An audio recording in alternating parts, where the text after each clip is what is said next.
to the DGFirst Management Committee on Thursday 12th of November at 10:30. I have a couple of other bits of information at any other business which I'll take at that particular time.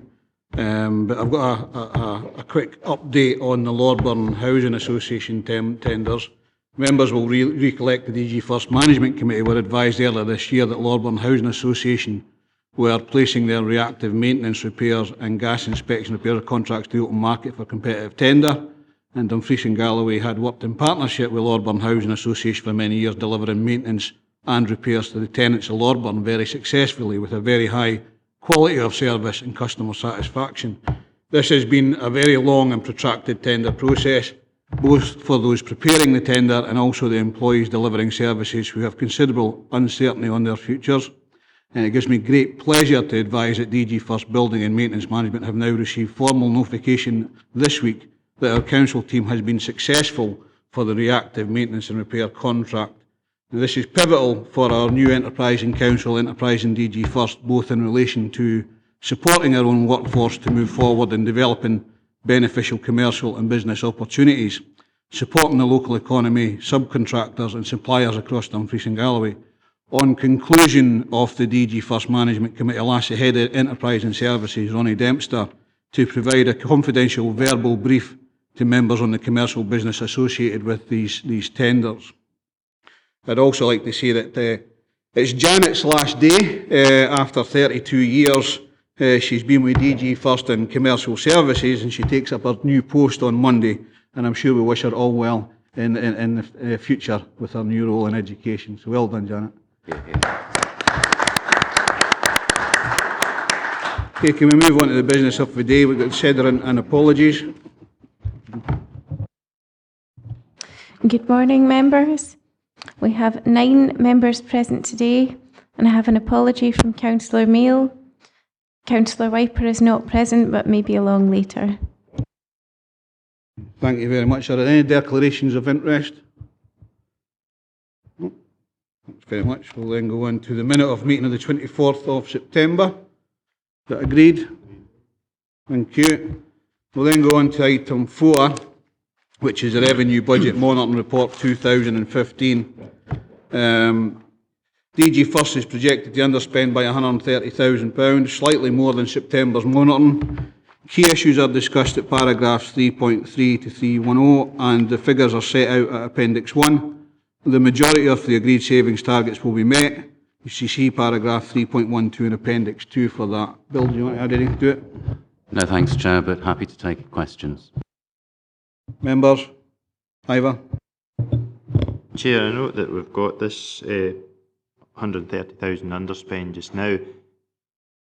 Every year we've got a problem with the waste collection service because of the cost and not getting the full or what it requires to actually do it. Could we not look to VIA in future budgets to try and take some money out of some of them and make that budget more balanced if possible? Bill? Thanks, Chair. We could, but I think it's too early in the financial year to take the risk of firing money out of those services which are currently predicting an underspend. I think that it's best left to the end of the financial year when the Head of Finance and the Departmental Finance Officer will reconcile the budget. Craig? Thank you, Chair. It's just some reassurance from the Director, particularly in regard to the underspends, street cleaning services and grounds maintenance, but it does apply to others. And I note from the report that most of these underspends are due to staff vacancies at the current situation.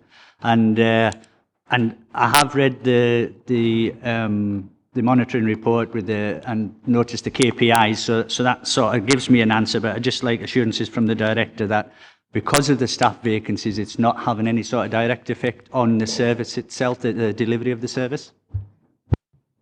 Inevitably, it does have an impact on the service. Any absence, whether planned or unplanned, will have an impact. But we're not seeing signs of stress in the service, and I think that's really what you were meaning. George? Just a a question that suddenly occurred to me.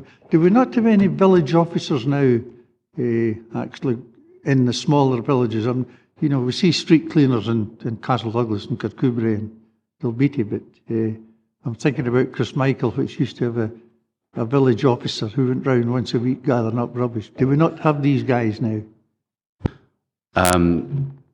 I understand that we still have 4 village officers operating, but time and nature have taken their toll on the other village officers.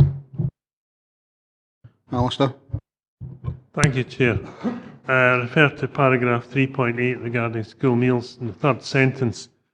It may be a bit slow this morning, but maybe somebody could enlighten me. In reading this, it says, income has not fallen as much as expected following the introduction of free meals for P23 pupils. If it's free, it's not income. So how has that created? I think that's a misunderstanding. The free school meals is free to the eater of the school meal, but we get paid by Education Services to provide that free meal. And Caroline will expand on that. Sorry, if I pressed the wrong right button. Basically, what that statement means is, obviously, in last year, the previous financial year, we would have received money from the P2, P3 pupils who were buying the paid meals. Now, we've done a calculation on how much loss of income we would have. But actually, because of the fact that there's been a higher take-up in the higher years, the loss of income that we actually had from the school meals. So we had the £2 million income budget. We reduced that by 130,000, but actually, at the moment, it's only being reduced by 100,000. So the reduction is on the other meals. The impact has been positive, possibly because pupils with the older brothers and sisters are getting paid are buying school meals because their younger brothers and siblings are getting free meals. So that's what that means. If that Working, Alistair? I think I'm beginning to grasp it, yes. This money, it comes from Education Department. Is this supported by Scottish Government? Is that, or is it a charge on us? And the Council as a whole? Thanks.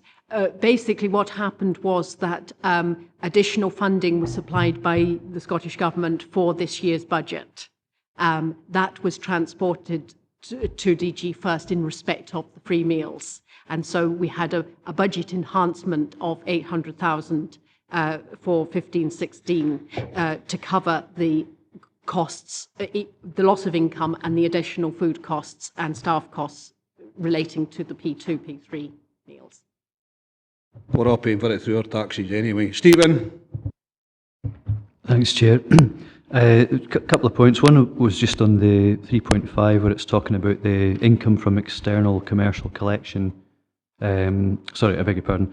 The income from the waste collection service, but just touching on the review of service requirements by education. I take it the 54,541, sorry, the 56,000 is that to do when the schools are shut? And previously we were having a collection service when the schools were shut, but they didn't actually need it.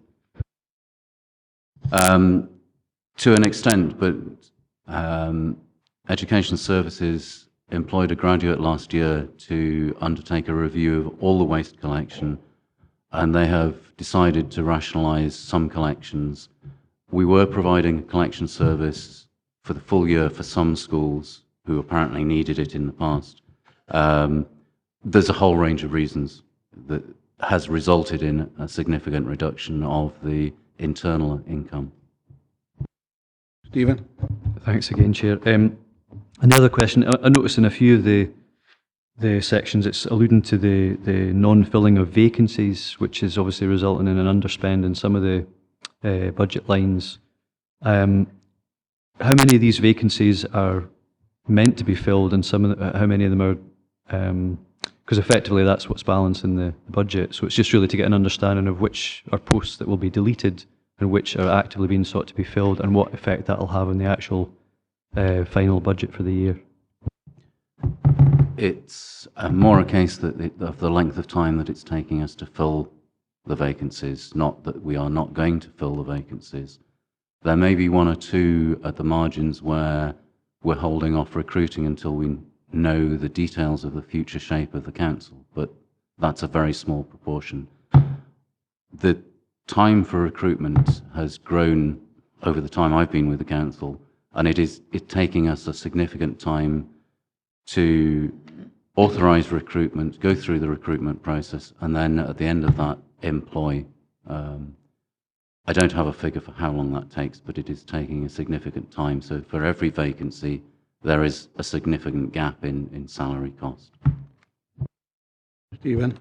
And just as a final clarification on that, I take it the vacancies mentioned are ones which we would aim to fill rather than they're vacancies that will effectively no longer exist if the post is deleted. So it's really just to get a sense of we would like to fill them, and obviously there will be an adjustment to the budget at the end of whichever year they actually get filled, as opposed to vacancies. It just looks like we're sort of managing budget by vacancies. Okay. No, that's not the case. As I said before, there are a few vacancies where we're waiting to see the particular shape of the detailed service on the ground, but for the majority it is our aim to fill the vacancies. Anybody else, Davy? I'll ask the question here, Chair. I had it for another section, but I'll ask it here, given they're talking about school meals and whatnot. You provide a breakfast club service to schools. Do you cover, if someone's off sick, do you cover that vacancy?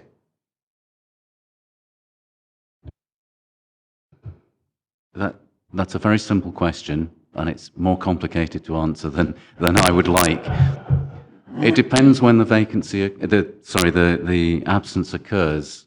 If the catering manager knows about the absence in enough time to fill it, then it'll be managed either by people working longer hours or by somebody being brought in.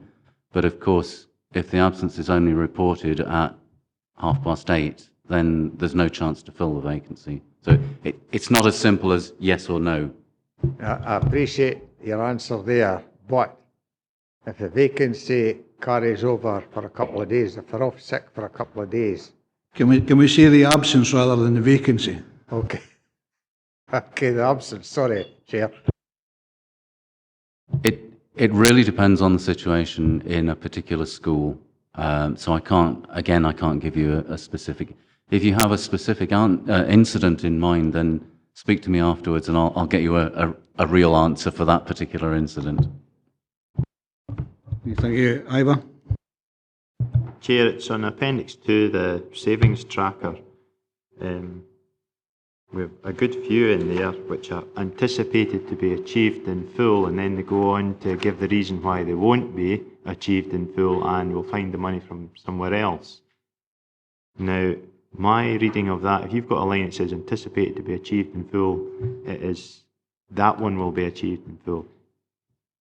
To me, it should read, owing to the timing, should be the first part, it may not be achieved in full, but other savings will be there to compensate. I think that's a wee bit misleading to say it's going to be done in full, but we're doing it some other way. I take your point, but be reassured there is no intent to mislead.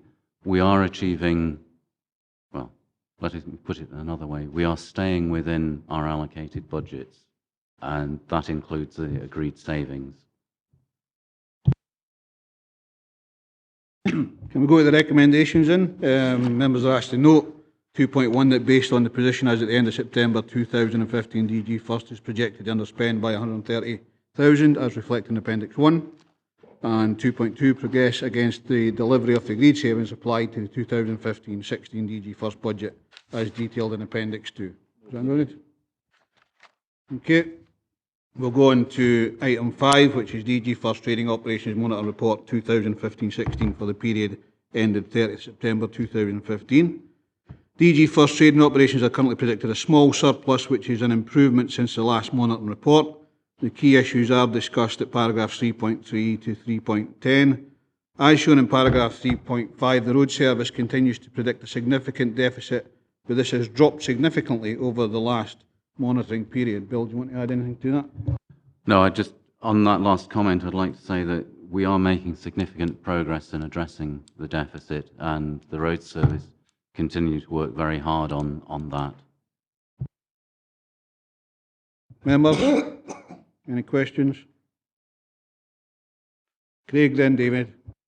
Thanks, Chair. It's just on that very point, Chair, with 3.5. I mean, it is quite concerning that for 3 years the road service has made a financial loss, and I appreciate the Director's comments on that, and I'm quite sure that management are looking at ways to try and reduce that and turn that round into a surplus.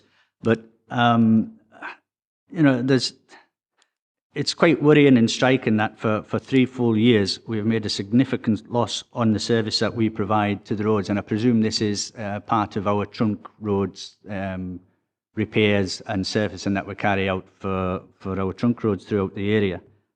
So, I mean, we need to actually get down to the bottom and to say, when is this service actually going to either break even or start producing a surplus? Because we cannot continue on and on. And again, I appreciate the Director said there's significant action being taken against that, but I think it's time we have a sort of final anticipated timeline for that service either becoming break even or starting to make, because frankly, we can't continue like that for another 3 years. There's no point in offering that service if we're continuing to make a loss.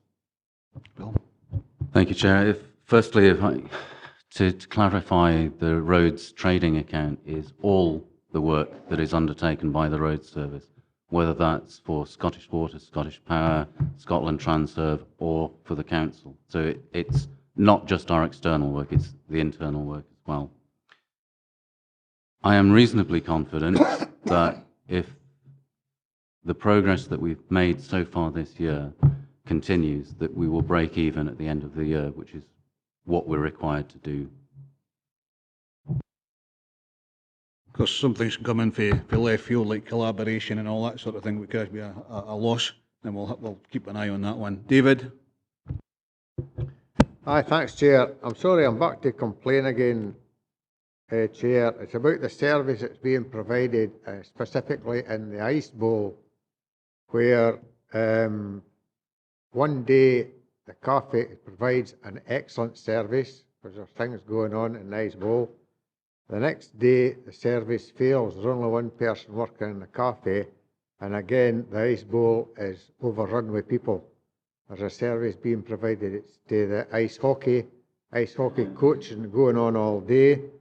There's about 50 youngsters from all over Scotland down for coaching, and there's only one person working in the cafe. My understanding is that a request was made by the person working in the cafe for assistance, and that was ignored for quite a while until somebody eventually arrived. But when there's people visiting the area from all over Scotland, the ones I spoke to were in Fife, the Fife area. They brought their kids down, and when kids come down, generally the family comes with them, and it's a day out. And we need to ensure that the service we are given will attract them back again. It's bringing money into the town, and that's what we do. But there's a facility in the Ice Bowl, a gas oven, which keeps banging every now and again, and it's some of the people who are in getting some tea or whatever, or their dinner or whatever, hear this banging going on. They're quite worried about whether this oven's going to explode or not. And this has been going on for quite some time. I'd just like to know what's in place, what plans are in place for dealing with these sorts of things. But when there's, as I say, when there's the Ice Bowl being used to its maximum virtually, we need to ensure that the service we are given is top quality, so as we can attract these people back. David, I understand where you're coming from, and I know you've sent an email to both communities and the Director of DGFirst on this, and it is an issue that we have to address when we have visiting people from all over Scotland. Normally they provide an excellent service, and on this one occasion, of course, you have raised that with the communities and DGFirst Director. I think it's an opportunity that the directors are actually looking to report back to you on that particular thing. I'm not sure it's a particular instance that we should discuss this here, because there are actually investigations going on as to what's actually happening. Until we get the answer, and I'm sure Bill and Derek will respond to you with the outcome of that, then perhaps we can, I'm not sure whether the budget side of thing is the right place to bring this up, but I'm sure you will get an answer for the issue that you raised. Okay? Thank you, Chair. Stephen, and then Ivor. Thanks. Just on the back of that, just first, but say there is an issue like that of significance, and I know this is obviously being looked at now. I mean, we'll come on to the EMES performance later, but should we be reporting that through EMES or going direct to the directors for issues like that? The situation with EMES is members can use that, or they can go direct to the officers and directors as well. I mean, I think in this particular case, David has quite rightly written to both directors of communities and DGFirst, and he's actually getting, he's going to get a response on what's actually going to happen. But obviously, we need to measure how many EMESs we actually get and responses to that, and the quality of those responses are hopefully going to be going in the right direction. However, we'll see that later on in the report that is here. You want to come back on this? Yeah, sorry, but my actual question was relating again to the roads maintenance, and Councillor Peacock touched on it just in terms of the time it's taken to actually turn it around to a surplus. I understand that roads maintenance incurs one of the highest overtime costs to the council. Are we actually ensuring that cost of staff is passed on to the customer, if you like, so that we're actually covered? Are we sure that that's a tight enough model? Because we seem to be repeatedly not earning what we should be compared to what we're paying the staff to deliver that additional service. Bill? That's certainly one of the issues that we're looking at, and Charles can give you far more detail than I can on the specifics of that. I think, though, whilst not wishing to make excuses about previous years, the deficit last year was caused in large part by transfers at the end of the year to do with pension payments, the International Finance Reporting Standards 17 requirements, which took us from break-even to a loss. And unfortunately, that was out of our control. So there are circumstances which we cannot control, which can have an impact on the outturn. But certainly, overtime is a significant part of the costs for the road service. Weather-related overtime is a significant issue. It's certainly something that the team that are looking at the action plan are considering. Stephen? That's reassuring, and thanks for that. I think it's from a trading perspective, I would always have imagined that the cost of time is allocated to a job, if you like, and that would be charged accordingly to the customer. Is that the way we do it? Yes and no. It depends on what the work is. If the work is a lump sum, then the time is charged to that job, but whether all of the time is charged to the customer depends on what the lump sum was. For those things that we do on time and line, then the whole of the cost is transferred with all of the overheads, etc. So in general, yes, but there may be specifics where we have gone for a fixed price that isn't quite the case. Stephen? Thanks. Final point on this. Thank you, Chair.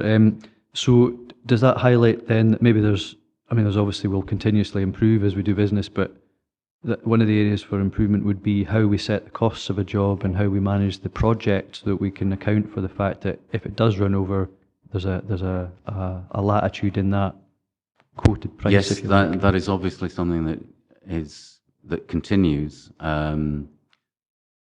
It is noticeable as we looked into our costing system that there were some miscodings and some errors that we have now ironed out of the system, and we've got much stricter control on the job costing side as well as the recharges. Ivor? Chair, I might be reading this wrong, and there may be accounting for elsewhere, but under the vehicle maintenance, we have last year's outturn was £26,000 surplus. We're now at projected £19,000 surplus, but under the previous item for the fleet and vehicle maintenance service review under budget savings, there was 26,000 to come out of there. Now that would suggest that the 26 has went back to 19 rather than going up to £52,000 of surplus.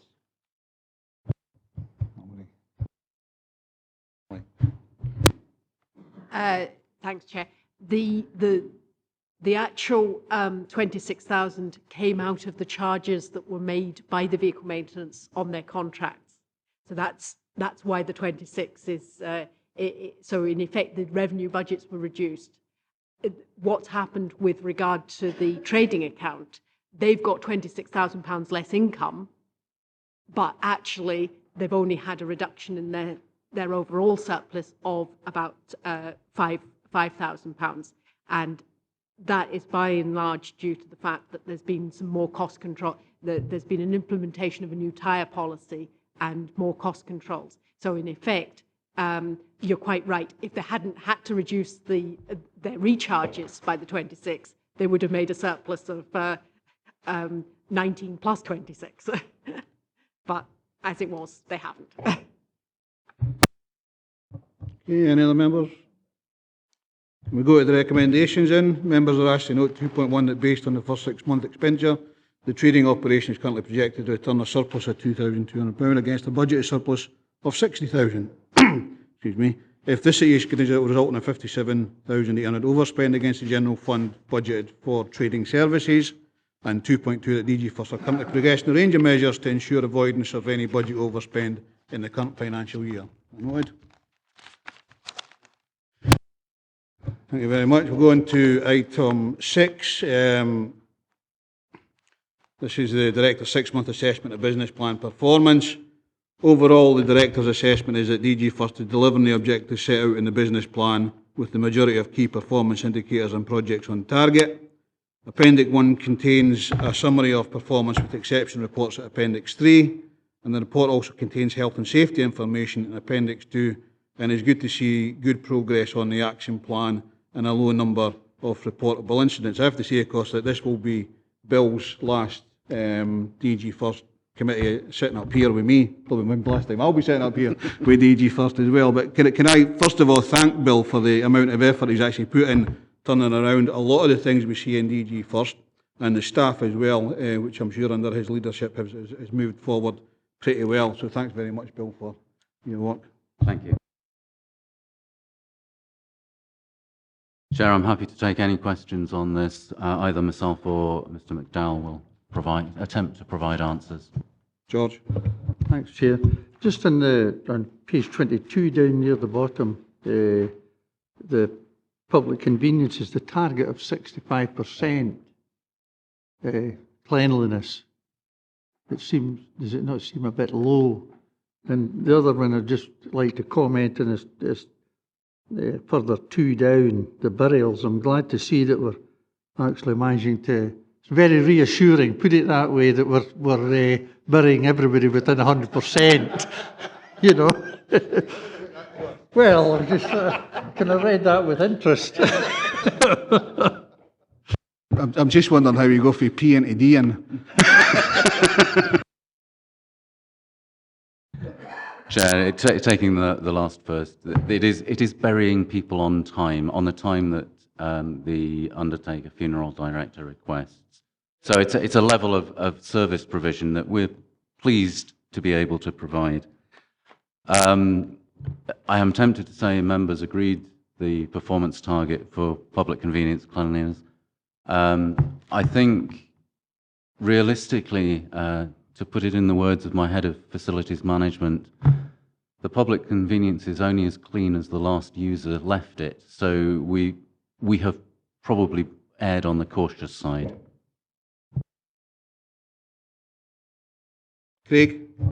Thank you, Chair. It's just with interest, actually, on page 21 there, the key performance for the play equipment availability indicator. Could you just explain what that is? Obviously, it's doing very well. It's sitting up at 99%, but just what exactly does that mean? Bill? Yes, an interesting one brought to us in the Council's priorities and commitments by members rather than officers. This is, in effect, the number of pieces of play equipment in the 262 play parks that are actually usable at any one time. Can I ask a question on that? Is that when, after pieces of equipment have been removed for service on health and safety grounds, they still measure it that way? The figure includes those items. So if it is planned and there is budget available to replace them, then they will count against the target. Ian? Thank you, Convener. On the same topic, on the play parks, I was asked by Tunnel Community Council that if they have fundraised and put the play equipment in the play park, that means they extended the play park grant. Would DGFirst maintain, or the council maintain, the play park? Thank you. I can certainly say from areas in the ward that I represent that when local community groups put play equipment in and they work in partnership with the council, DGFirst, that certainly in Annandale and Eskdale, Robert and his team certainly tend to look after the maintenance of that. But Bill, do you want to? I think that's a fair comment. If a community group has funded play equipment, we will undertake the routine maintenance, but we couldn't commit the council to replacing that equipment when it reaches the end of its life. Ivor? Chair, it's just under the health and safety part of the report. What's the process for people working in a kitchen, or going back to Councillor McKee's favourite place, the ice bowl, and the rain's pouring in onto electrical equipment? I know I got soaked the other day standing waiting for a cup of coffee, bouncing off the coffee machine. Now, my understanding, this has been going on for a few years. Do we actually assess whether that is a danger to our staff? Bill? Of course we do, and there is a budget allocation specifically for the A, for property maintenance, but also B, within that, for the maintenance of our kitchens, and it's something that we take very seriously. Can I just say, I mean, this has been raised a few times with me, Bill, and I think the issue here is that when we, as members, may go into some place and find something wrong, people say that they've actually reported that to their line manager, but when you delve into the investigation, nobody's actually reported it. So you can't do nothing unless people report it. And I think that's one of the issues here, that we need to remind employees that they have a duty under health and safety to report these incidents as well. And relying on, the team leader must know about that, they'll report it, it's just not the right thing to do. We need people the employees to say, there's something wrong with this, can you make sure you report this, team leader?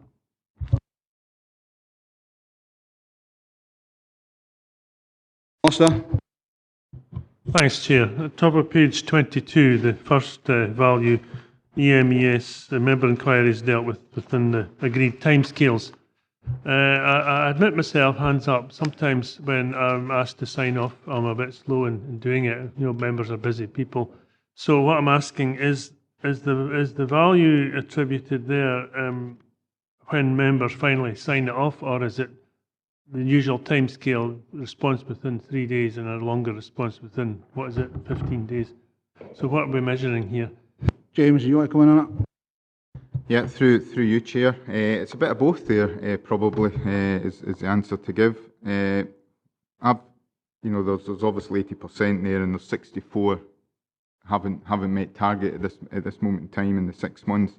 And of those 64, there was 11 responses on time of that 64, so it's 3.5% then should be added on to the 81% that we're currently at.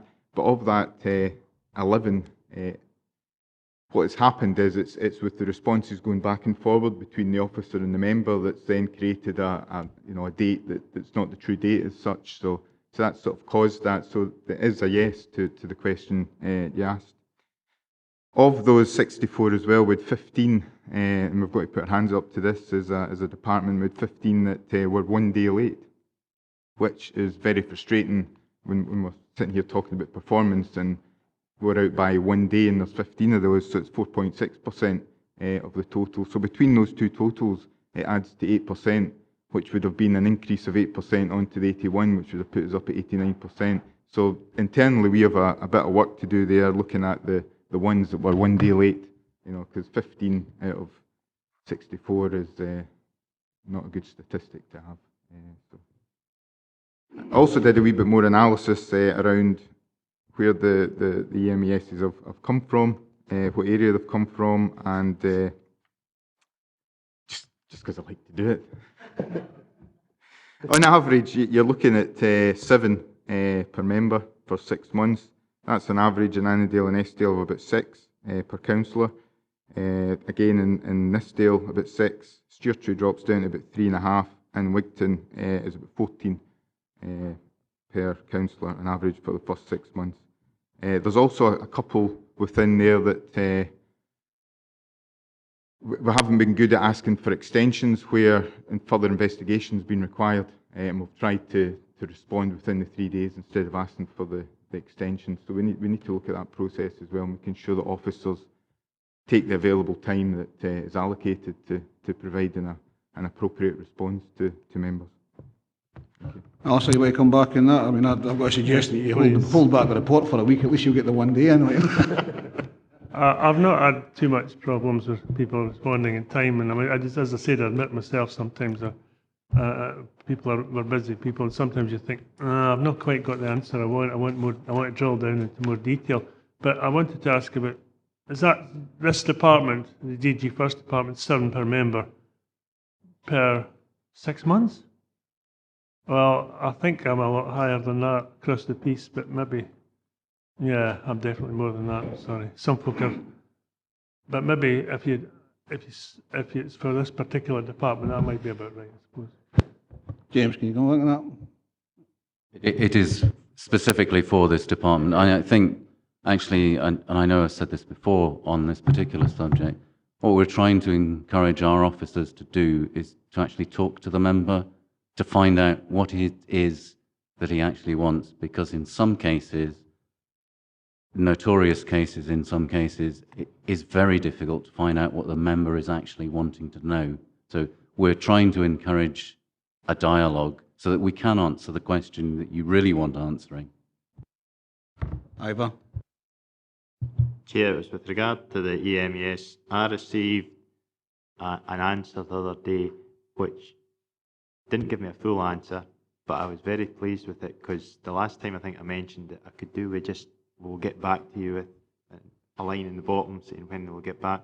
They did that, so I'm actually quite pleased with the improvement since the last meeting.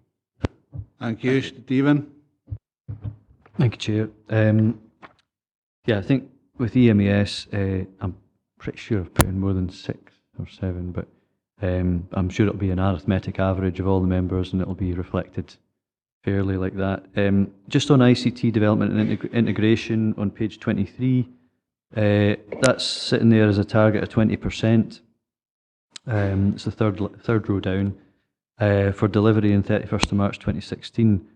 I think my memory's getting a bit hazy on this, but I'm pretty sure we've been looking at this integration of mobile and smart technology for quite a while now, and it seems to struggle to get past that 20% each time it's a new iteration of the project. So I was just wondering, is there any further information on that, maybe even for members after the committee if it's quite complex? Bill?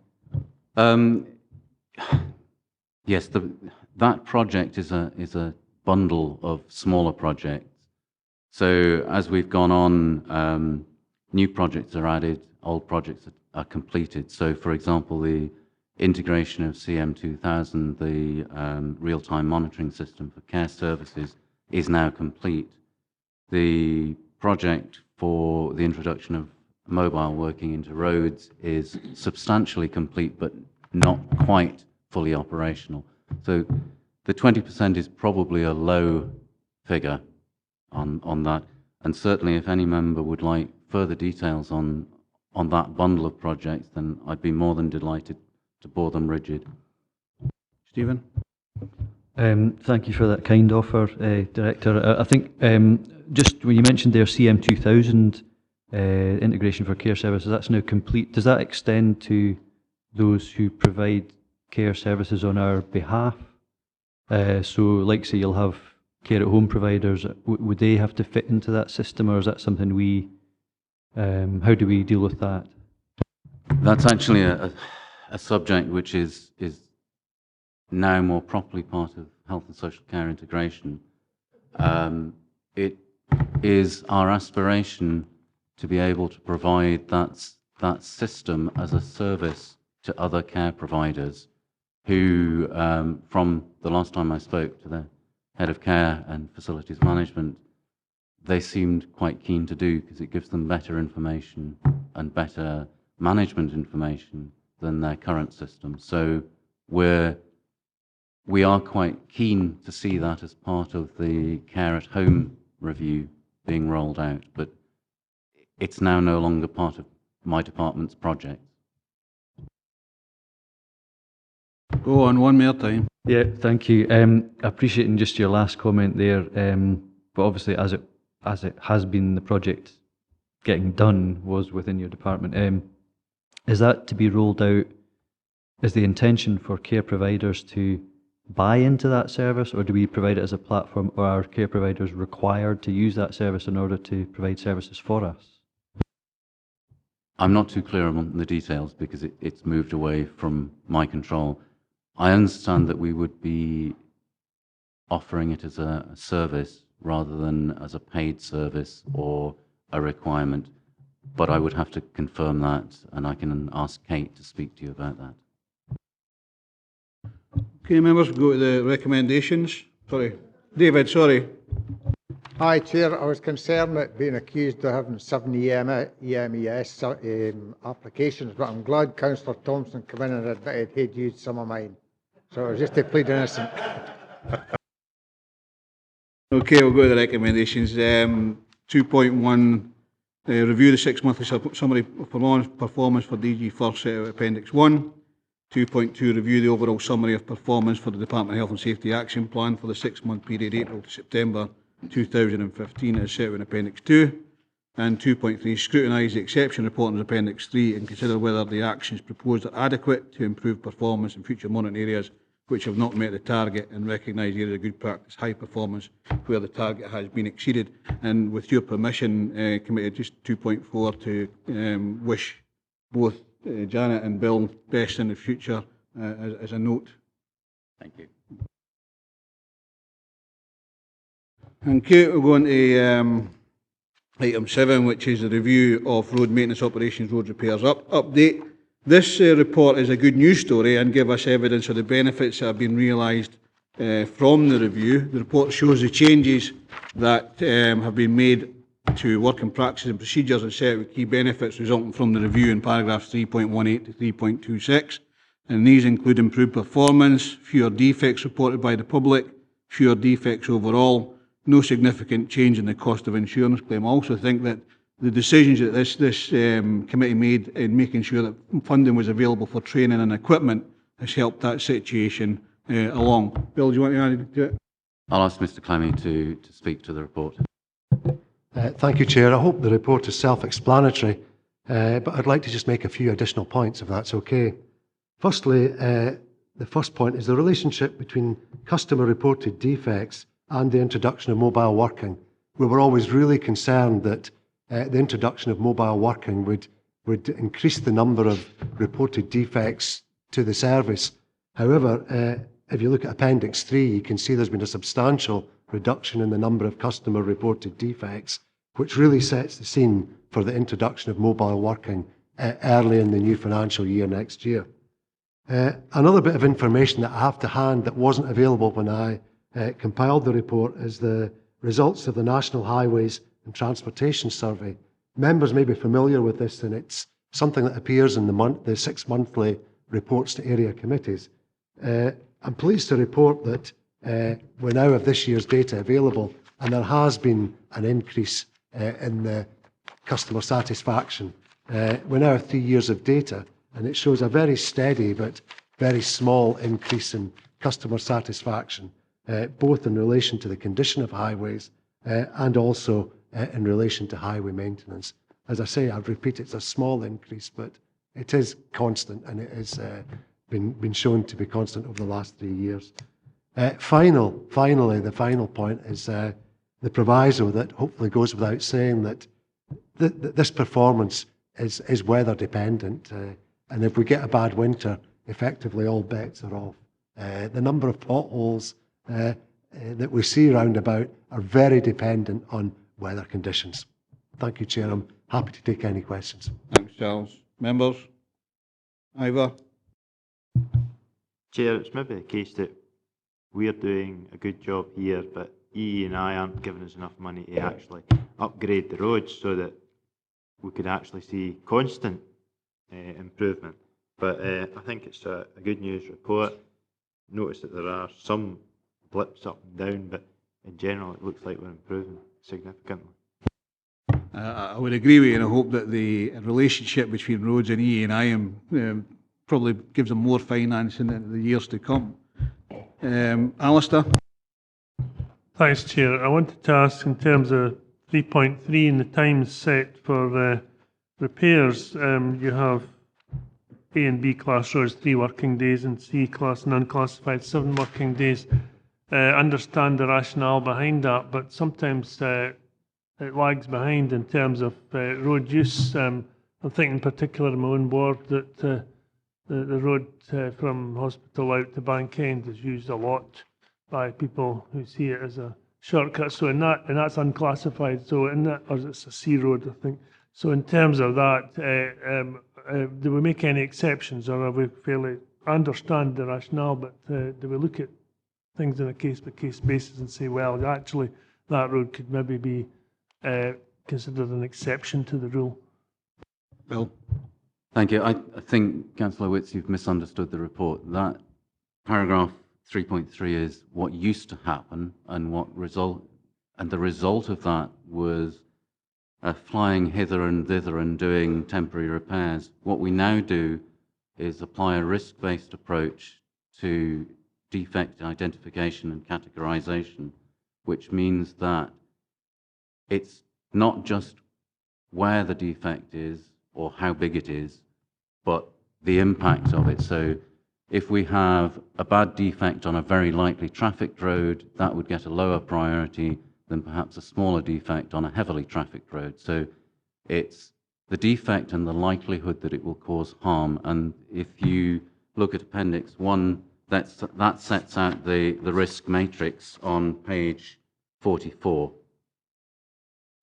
And that's the process that committee agreed in April 2012, that instead of just reacting to customer-reported faults in the way set out in paragraph 3.3, we would apply a risk-managed approach to all defects that allows us to prioritise the really serious defects to be done within a short time, and those which can be left to be left for a planned process. So our current timescales, and Charles will correct me, I'm sure, a Category 1 defect, which is something that will end up killing somebody, is repaired within 2 days. Category 2 defect is one which will turn into a Category 1 defect in a short period of time, is 5 working days. Category 3, as we're now calling it, is 4 weeks. And there is a further category, which is that we record a defect and keep an eye on it, and either take that out in a surfacing program, or if it shows signs of developing. So we now apply a much better and rational method of looking at defects. So for example, the one that I normally use is if we have a small trip in a pavement, a footway, in the town centre, that wouldn't be treated as seriously as if it was outside the office of the Royal National Institute for the Blind, because we treat it as a contextual thing. So defect on a lowly trafficked road, or where it's easily seen, would be treated lower than perhaps a lesser defect that were on a heavily trafficked road. We come back, Alistair. Yeah, I stand corrected. My apologies if I'd read the first. I noticed it's in the past tense. Where is the past tense? So, yeah, it's a new member getting up to speed in the committee. Thank you. Okay, thank you, George. Then Craig, then yeah. Thanks, Chair. Just a comment. The Stewartry roads have not had a complaint about anything on the roads, and I compliment the guys from Abercrombie who are looking after our roads in the Stewartry to a very high degree, I think. The only comment I would like to make is that, which is a good comment, I think, that we seem to be spending a lot more time now on making sure the offlets are actually working and getting the water off the roads. One of the other problems I do notice, and Charles will, I'm sure, will have a comment, if you go along the like of the military road from Dumfries through Lochfoot and Milton to Castle Douglas, the size of the vehicles, the size of the tractors, the size of the tankers, and that, which are actually now probably wider than the road, you know, they're filling in the offlets and the road gets flooded, and I can understand, you know, that problem. But apart from that, I mean, I give all credit to the guys from Abercrombie. Thanks very much. I'm sure that'll be noted and taken back to the guys here. Craig?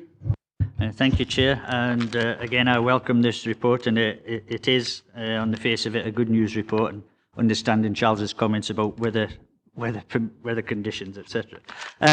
Just a couple of points. I'm really pleased that the action we've taken on the first-time permanent fixes is starting to produce results now, and we always knew at the start that it would take time to come through and show through on the reports, and that seems to be the case coming now. As we all know, there are still instances where that work is not being carried out, and I think that is as much down to encouraging employees to carry out the work in the proper fashion rather than any other reason. And the instances still do occur, and we need to keep working on that, and I'm sure Charles and the management will do.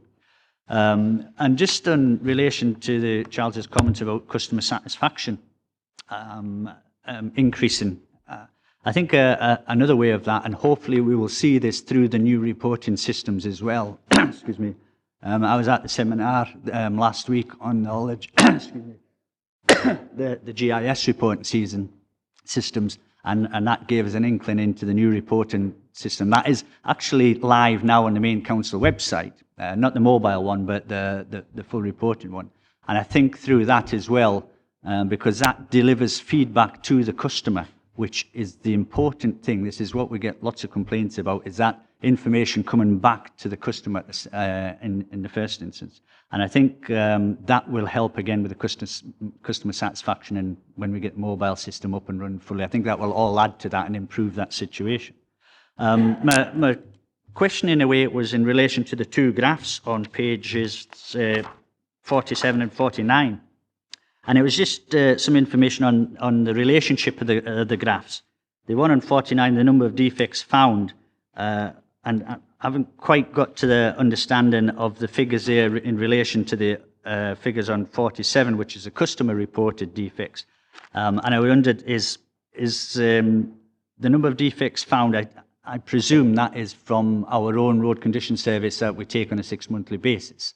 And these are the defects identified from there. Or does that include the reported ones from the customer side of it as well? And just the relationship between the two graphs and how they interlink. Thank you.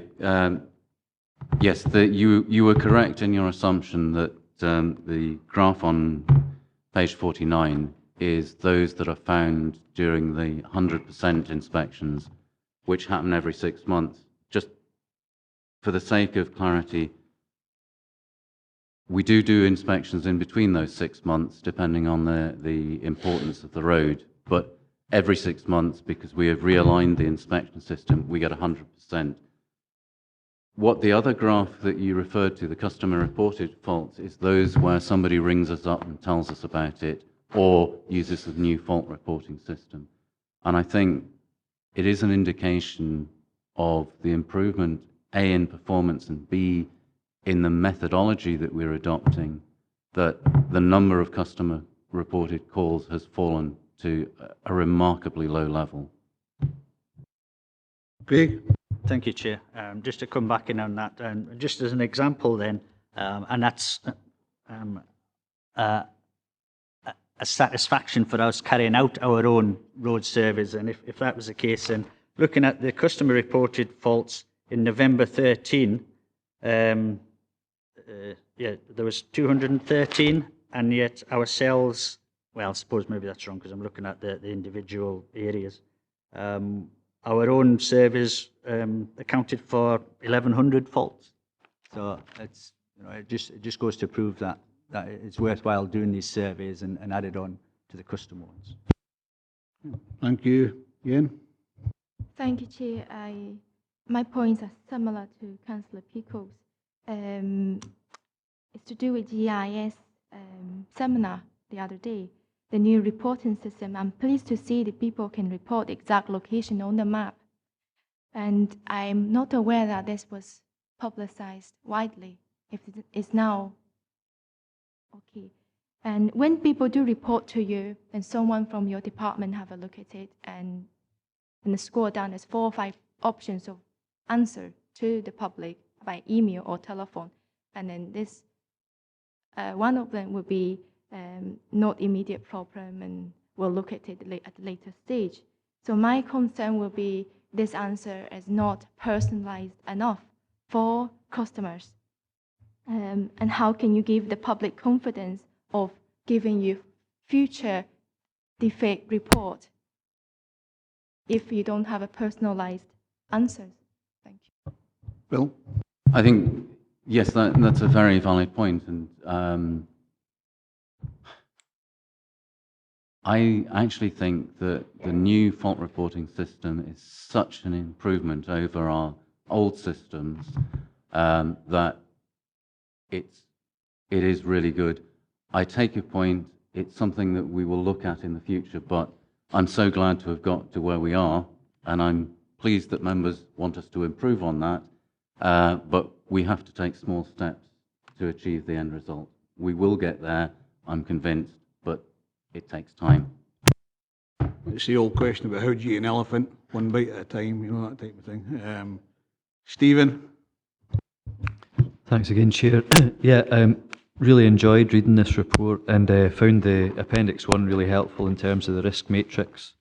I think it's clear that the decision in investments in 2012-13, as Councillor Peacock and others have alluded to, you know, it's taken maybe 2 years, really 3 years, for it to really fully make a difference. And I think just that change in methodology, these are sort of decisions that take a longer time to really realise the benefits. But it's clearly making a difference. The online reporting, I have had a wee shot at this a few times, and I think it's a good step forward, but I think, and I'm sure there's a technical reason for it, but when you report something, you don't actually get a reply at the point of reporting, which is unusual. What you'll get is a reference number on the screen, and then when action gets taken, you'll actually get contacted to update you. But I'm sure that'll get ironed out in time, because normally when you do something online, you'll get an email back there and then saying, thanks for your inquiry. But our system unusually doesn't do that, but I'm sure there's a technical issue there that will get ironed out in time. Thank you. We'll take a note of it, and I'll pass that on to the people on the project team. Okay, we go to the recommendations. Members are asked to review progress of the roads maintenance operations review as detailed in paragraphs 3.1 to 317. 2.2, note and review the summary benefits and review of roads repair as detailed in paragraphs 318 to 326. And 2.3, note the future initiatives and developments of road repair as detailed in paragraph 327 to 330. Craig? Chair, it might be worth putting in on the recommendations, and I think it is important because we so often do criticise departments on various issues, and as this is such a good report, the good work that has gone into this, well, not just the report, but into that service from the department. Happy to do that. We'll go in as actually recommendation 2.4 to thank the department for the work they've done on that particular service. Okay. I don't have any other business, but of course there's a briefing about the Lorburn contract. So can I ask for the meeting to be closed, and then we'll go into that discussion because there are still some business confidentiality. Sorry, Davy. Chair, he went through